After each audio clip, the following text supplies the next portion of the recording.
20 साल बाद। कृपा कर हमारे चैनल जंगल सफारी को सब्सक्राइब जरूर करें, धन्यवाद। एक पुलिस अधिकारी बड़ी फुर्ती से सड़क पर गश्त लगा रहा था।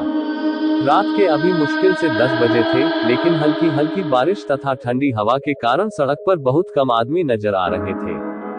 सड़क के एक छोर पर एक गोदाम था। जब पुलिस अधिकारी उस गोदाम के करीब पहुंचा तो उसके दरवाजे के पास उसने एक आदमी को देखा।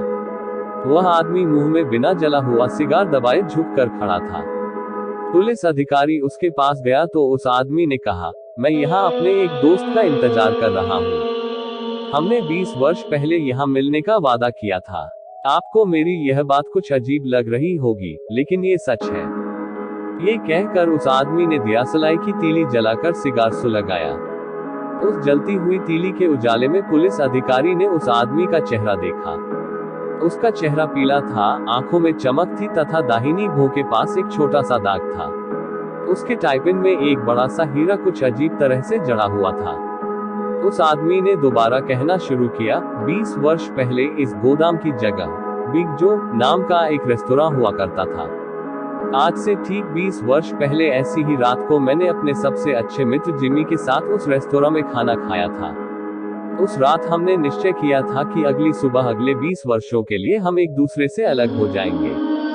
इन वर्षों में हम जीवन में कुछ बनने के लिए संघर्ष करेंगे और जो कुछ बन पाएंगे बनेंगे।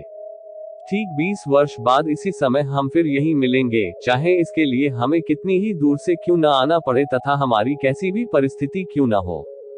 ये सुनकर उस पुलिस अधिकारी ने कहा, ये तो बड़ी दिलचस्प बात है। वैसे जब से आप जिमी से अलग हुए, क्या उसके बारे में आपको कुछ नहीं पता चला? कुछ समय तक तो हम एक दूसरे को पत्र भेजते रहे, लेकिन ये पत्र व्यवहार केवल 1-1.5 साल तक ही चल सका, उसके बाद बंद हो गया। पर मुझे पूरा विश्वास है कि यदि जिमी जीवित होगा तो मुझसे मिलने जरूर आएगा।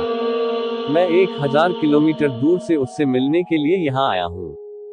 ये कहने के बाद उस आदमी ने अपनी घड़ी देखी। घड़ी में छोटे छोटे हीरे जड़े हुए थे। पुलिस अधिकारी ने अपना डंडा घुमाया और वहां से चला गया। करीब 20 मिनट बाद एक लंबा आदमी उस आदमी के पास आया। उसने ओवरकोट पहना हुआ था तथा कालर से कानों को ढका हुआ था। उसने पूछा, क्या तुम बाब हो? क्या तुम जिमी वेल्स हो? इंतजार करने वाले आदमी ने खुशी से लगभग चिल्लाते हुए कहा। उस लंबे आदमी ने खुशी से उसके हाथों को अपने हाथों में थाम लिया और बोला, हाँ बाप, चलो अब किसी अच्छी जगह पर बैठे और बीते दिनों की बात करें। और दोनों एक दूसरे का हाथ थामे हुए चल पड़े।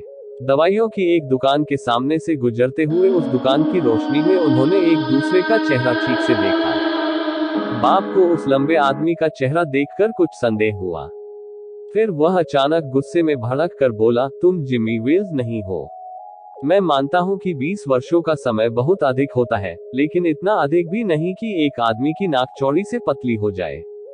इसके जवाब में उस लंबे आदमी ने कहा, ऐसा होता है कि नहीं मुझे नहीं पता, लेकिन 20 वर्षों में एक अच्छा आदमी बुरा आदमी बन जाता है। 20 वर्ष पहले तुम एक अच्छे आदमी थे, लेकिन आज एक बुरे आदमी बन गए हो। खैर, ये कागज लो और पढ़ो। बाब ने कागज का टुकड़ा उसके हाथ से ले लिया और पढ़ने लगा। जब उसने कागज को पूरा पढ़ लिया तो उसके हाथ कांपने लगे। कागज में लिखा था, बाब, हमने जहां मिलने का वादा किया था, वहां मैं बिल्कुल ठीक समय से पहुंच गया था। पर जब तुमने सिगार सुलगाने के लिए दियासलाई जलाई तो मैंने तुम्हारा चेहरा देखा और मुझे ये देखकर बहुत आश्चर्य हुआ कि तुम वही आदमी हो जिसकी तलाश शिकागो पुलिस कर रही है। मुझे तुम्हें उसी वक्त गिरफ्तार कर लेना चाहिए था, लेकिन मैं तुम्हारा दोस्त होने के कारण ये काम नहीं कर सका। अब मैंने पुलिस के ही दूसरे आदमी को सादे कपड़ों में तुम्हें गिरफ्तार करने के लिए भेजा।